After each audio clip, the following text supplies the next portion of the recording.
أما بعد فأعوذ بالله من الشيطان الرجيم.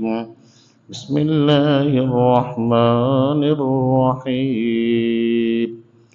وإذ أخذنا ميثاقكم ورفعنا فوقكم الطور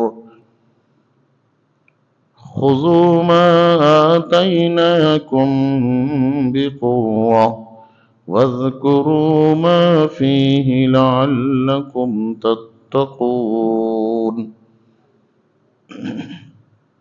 حاضرین، اللہ تعالیٰ ارشاد فرماتا ہے،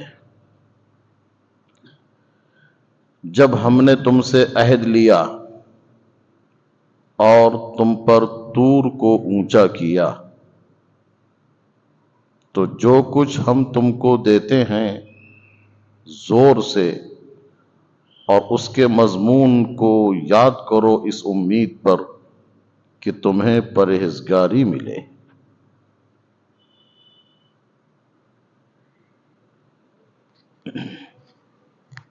حاضرین محترم، اس آیت کریمہ میں اللہ تبارک و تعالی نے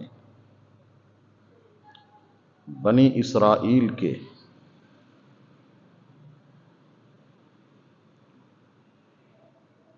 اس واقعے کو یاد کرنے کے لیے، تذکرہ کرنے کے لیے کہا،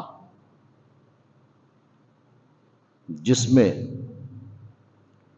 انہوں نے اپنے وعدے سے بے وفائی کی، اپنے عہد کو توڑا۔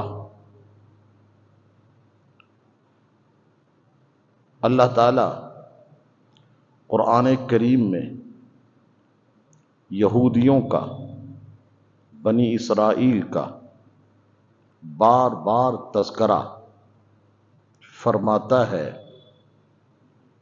اس لیے کہ جنہوں نے اللہ تعالی سے وعدہ توڑا اور اللہ کے وعدے کو توڑنے کی ان کو ذرا بھی فکر نہیں، اس لیے ان واقعات کو اللہ تعالی یاد دلاتا ہے اور قرآن کریم میں ذکر کرنے کے لیے کہتا ہے کہ جب ہم سے وعدہ کیا ہوا ان اسرائیلیوں نے اور یہودیوں نے توڑا ہے، تو تم سے جو وعدہ کریں گے اس کو کب پورا کر سکیں گے؟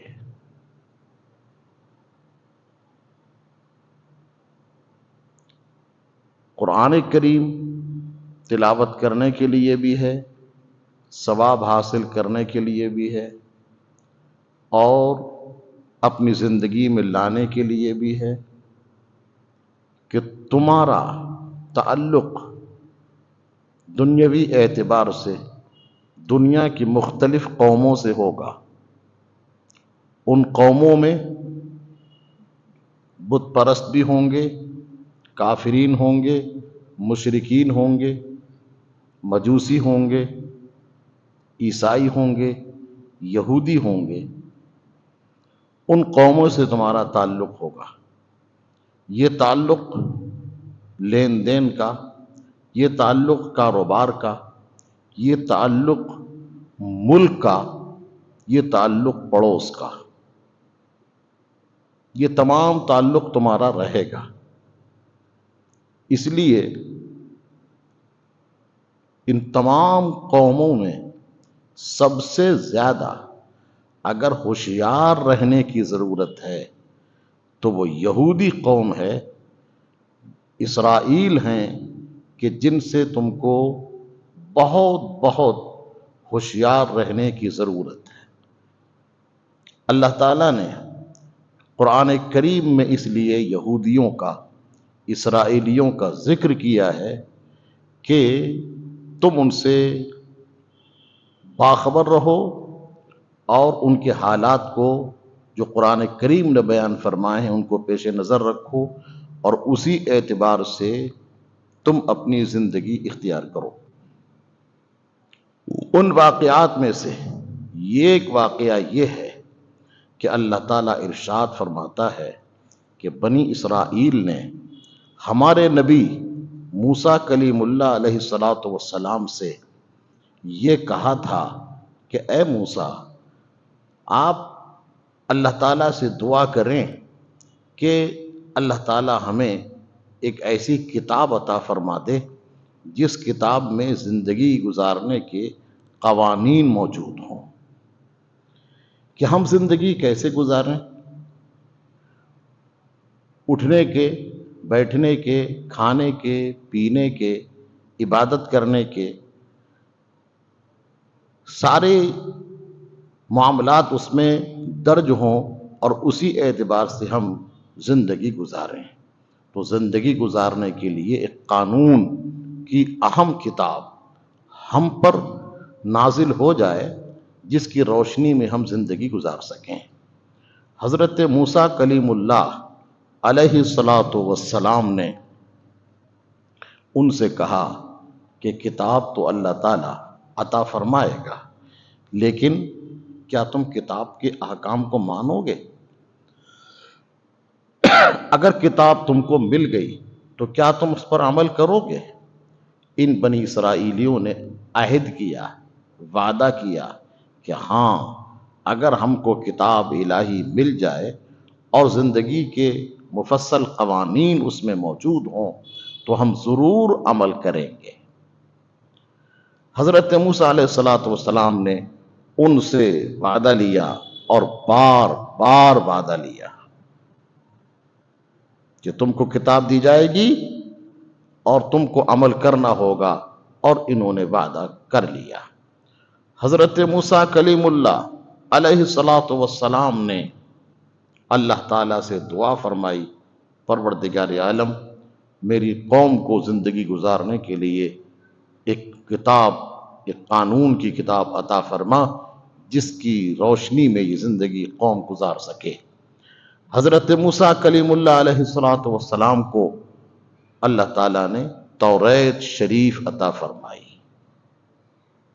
توریت شریف عطا فرمائی، اور جب توریت شریف آ گئی تب ان بنی اسرائیل نے دیکھا کہ یہ قوانین کیسے ہیں، کون کون سے قوانین ہیں جن قوانین پر ہمیں عمل کرنا ہوگا۔ تو قوانین جب کتاب توریت میں دیکھے تو کہنے لگے کہ ہم تو ان قوانین پر عمل نہیں کر سکیں گے۔ اللہ اللہ، ہم ان قوانین پر عمل نہیں کر سکیں گے، ہمارے بس کی بات نہیں ہے کہ ہم ان قوانین پر عمل کریں۔ اور انہوں نے صاف انکار کر دیا کہ ہم کتاب توریت کو، اس کے احکام کو قبول کرنے کے لیے تیار نہیں ہیں۔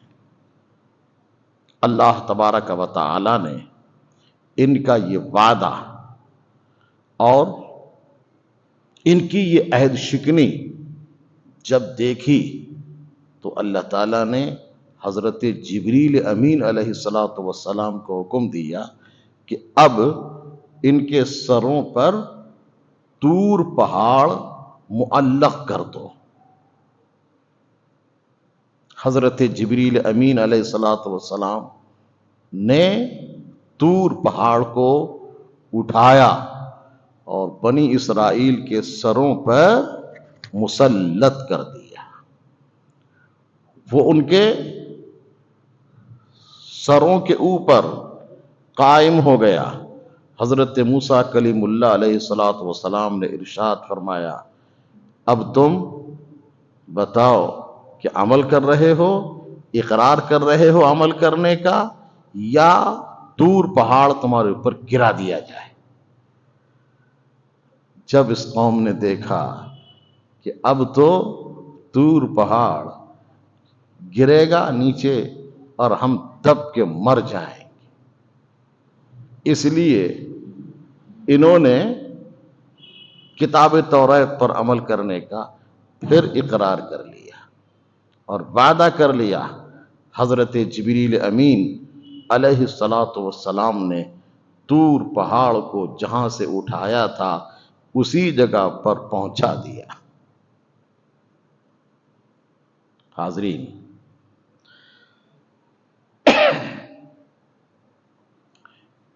اب آپ کو اس واقعے سے چند چیزیں عبرت کے طور پر حاصل کرنا ہے اور سمجھنا ہے۔ سب سے پہلی بات تو یہ ہے کہ مجبوراً اس میں احکام الہی کو قبول کرنا یہ مجبور کیا جا رہا ہے اور دین میں اکراہ نہیں ہے۔ تو صورتاً یہاں اکراہ ہے۔ اعلی حضرت امام اہل سنت کے شاگرد رشید خلیفہ اجل صدر الافاضل علیہ الرحمت والرضوان تفسیر خزائن العرفان میں فرماتے ہیں، بنی اسرائیل کی عہد شکنی کے بعد حضرت جبریل نے بحکم الہی طور پہاڑ کو اٹھا کر ان کے سروں پر قدر قامت فاصلے پر معلق کر دیا، اور حضرت موسیٰ علیہ السلام نے فرمایا تو تم عہد قبول کرو ورنہ پہاڑ تم پر گرا دیا جائے گا اور تم کچل ڈالے جاؤ گے۔ اس میں صورتاً وفائے عہد پر اکراہ تھا، بظاہر وعدہ پورا کرنے پر ان کو مجبور کرنا تھا، اور در حقیقت پہاڑ کا سروں پر معلق کرنا آیت الہی اور قدرت حق کی برہان قوی ہے۔ دراصل صورتاً تو ان کو مجبور کرنا تھا، اور حقیقت میں اللہ تعالی نے اپنی قدرت کو ظاہر فرمایا اور نبی کے معجزے کو ظاہر فرمایا۔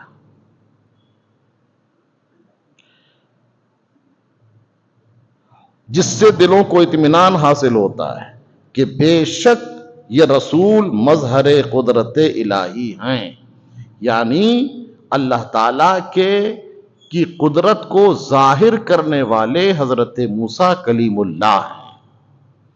یہ بتانا تھا، اور یہ اطمینان ان کو ماننے اور عہد کرنے کا اصل سبب ہے۔ اس لیے طور پہاڑ کو ان پر مسلط کر دیا گیا کہ اگر نہیں مانو گے تو تم پر یہ طور پہاڑ گرا دیا جائے گا۔ آپ غور فرمائیں کہ وہ قوم جس نے اللہ تعالی سے جنگ مول لی، وہ تمہاری کب ہو سکتی ہے؟ تمہاری کبھی نہیں ہو سکتی۔ اسی لیے قرآن کریم میں بار بار بنی اسرائیل کا اور یہودیوں کا تذکرہ کیا جاتا ہے۔ اس موقع پر آئیے غور فرمائیے۔ یہ تو موسیٰ کلیم اللہ علیہ السلام کی امت ہے، لیکن اللہ کے محبوب کی امت کا بھی حال سنو۔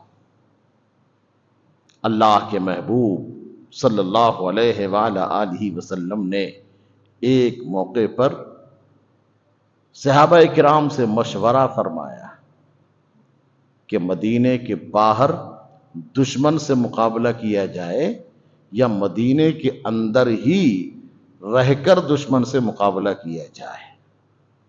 آپ نے یہ مشورہ صحابہ سے لیا۔ بعض نے مشورہ دیا کہ مدینے کے اندر ہی رہ کر دشمن کا مقابلہ کیا جائے۔ سرکار علیہ الصلوۃ والسلام کو یہ مشورہ پسند نہ آیا۔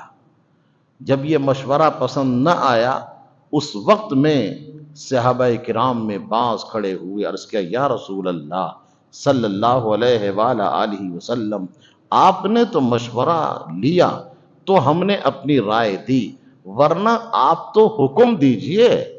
آپ حکم دیں گے کہ پہاڑ سے کود جاؤ تو ہم کود جائیں گے، آپ حکم دیں گے کہ آگ میں چھلانگ مار دو تو آگ میں چھلانگ مار دیں گے۔ آقا کائنات صلی اللہ علیہ وآلہ وسلم کی امت کا یہ حال ہے۔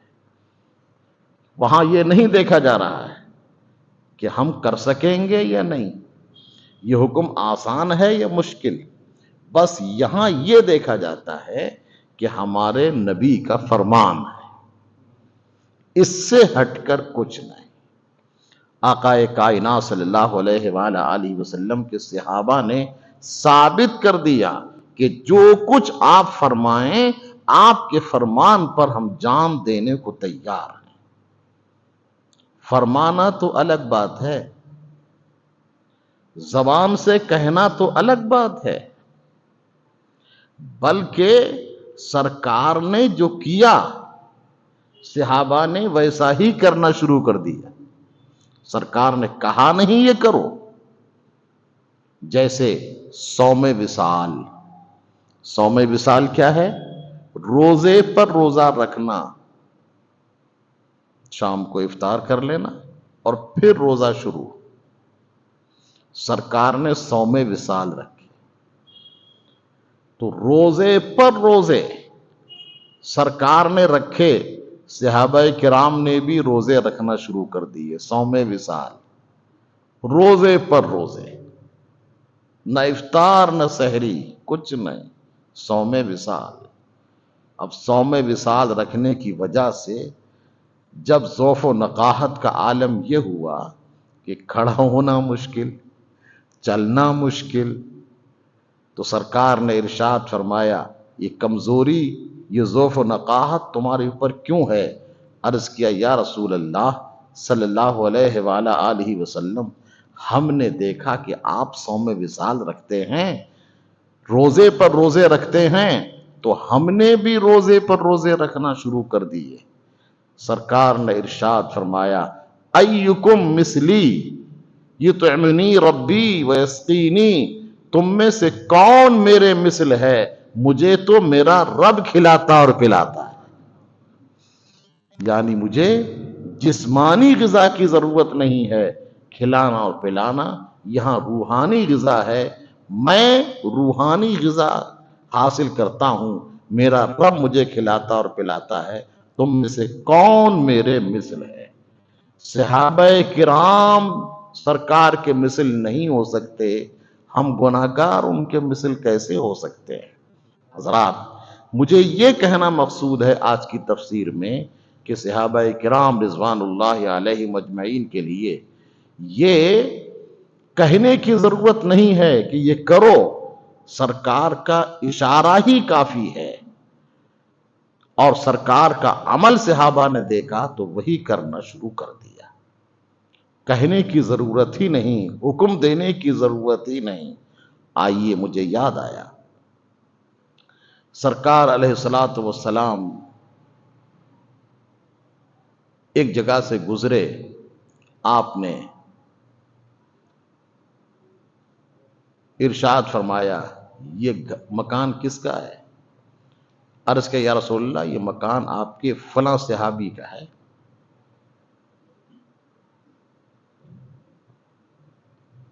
آپ نے ارشاد فرمایا ٹھیک ہے۔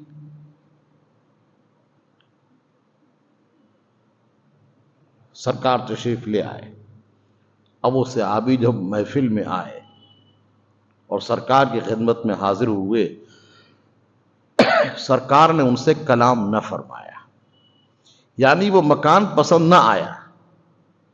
وہ صحابی سمجھ گئے، عرض کہ یا رسول اللہ کیا معاملہ ہے؟ سرکار نے کلام جب نہ فرمایا، اپنے ساتھیوں سے پوچھا کیا تم بتا سکتے ہو کہ مجھ سے کون سی غلطی ہوئی؟ صحابہ نے کہا ہم نہیں جانتے کہ آپ میں سے کون سی غلطی ہوئی، لیکن ایک بات یاد ہے کہ سرکار آپ کے مکان کی طرف سے گزرے اور سرکار نے پوچھا یہ کس کا مکان ہے؟ بتایا آپ ہی کا مکان ہے، ہم نے آپ کے نام بتایا، بس اس کے علاوہ ہم کو کچھ نہیں معلوم۔ وہ صحابی گئے اور پورے مکان کو ہی ڈھا دیا، اور فرمایا جو میرے رسول کو پسند نہیں وہ مجھے قبول نہیں۔ تو سرکار علیہ الصلوۃ والسلام نے ڈھانے کے لیے فرمایا نہیں، صحابی نے اشارہ سمجھ لیا، بس وہی کافی ہے۔ یہ ہے محبت اور یہ ہے عداوت کی بات کہ بنی اسرائیل کو حکم دیا گیا توریت کو مانو، اقرار کر لیا، اور پھر جب کتاب آ گئی تو کہنے لگے ہمارے بس کی بات نہیں ہے کہ ہم مان سکیں اور قبول کر سکیں، اس کے احکام بہت ہی سخت اور دشوار ہیں۔ اللہ تعالیٰ نے اس لیے اپنی قدرت کو ظاہر فرمایا کہ ہم اگر چاہیں تو تم کو مجبوراً بھی منوا سکتے ہیں اور تم کو ماننا پڑے گا، مگر ہم تم کو مجبور نہیں کرتے، تم اپنی خوشی سے مانو، اور خوشی سے مانو گے اور عمل کرو گے تو اللہ کے محبوب ہو جاؤ گے۔ آیت کریمہ میں اللہ تعالیٰ نے بنی اسرائیل کا ذکر فرمایا، یہودیوں کا، کہ یہودیوں نے کیسے کیسے عہد و پیمان کی خلاف ورزی کی ہے اور اللہ تعالیٰ کی حکم عدولی انہوں نے کیسے کیسے کی ہے۔ رب کریم ارشاد فرماتا ہے ثم تولیتم من بعد ذلک، پھر اس کے بعد تم پھر گئے، فلولا فضل اللہ علیکم ورحمتہ لکنتم من الخاسرین، اللہ کی رحمت اور فضل اس کا تم پر نہ ہوتا تو تم نقصان اٹھانے والوں میں ہو جاتے۔ اب یہاں اللہ کی رحمت سے مراد ہے، ایک تفسیر یہ ہے کہ یہاں توبہ کی توفیق مراد ہے۔ اگر توبہ کی توفیق تم کو نہ ملتی تو نہ دنیا میں کامیاب ہوتے نہ آخرت میں، ہم نے تم کو توبہ کی توفیق عطا فرمائی، یہ ہمارا فضل ہوا۔ یا دوسری تفسیر یہ ہے کہ تاخیر عذاب ہے، مدارک میں ہے کہ یا توفیق توبہ مراد ہے یا تاخیر عذاب مراد ہے، یعنی ہم نے عذاب کو مؤخر کر دیا اور تم کو مہلت دے دی، وگرنہ ہم عذاب کو مؤخر نہ کرتے، اس پہاڑ کو ہی تمہارے اوپر گرا دیتے تو تم کیا کرتے، نہ دنیا کے رہتے نہ آخرت کے، مگر ہم نے تم کو مہلت دی، یہ ہمارا فضل اور ہمارا کرم ہے۔ ایک قول یہ ہے کہ فضل الہی اور رحمت حق سے مراد ہے آقا کائنات صلی اللہ علیہ وآلہ وسلم کی ذات، یعنی آقا کائنات علیہ الصلوۃ والسلام کی ذات تمہیں مل گئی اور سرکار علیہ الصلوۃ والسلام کی بدولت تم کو ہدایت کا موقع مل گیا۔ اگر یہ ہدایت کا موقع تم کو نہ ملتا تو نہ دنیا میں کامیاب ہوتے نہ آخرت میں، اس لیے شکر ادا کرو کہ نبی آخر الزمان صلی اللہ علیہ وآلہ وسلم کا وجود تم کو عطا ملا، یعنی سرکار کی امت میں تم کو پیدا کیا گیا۔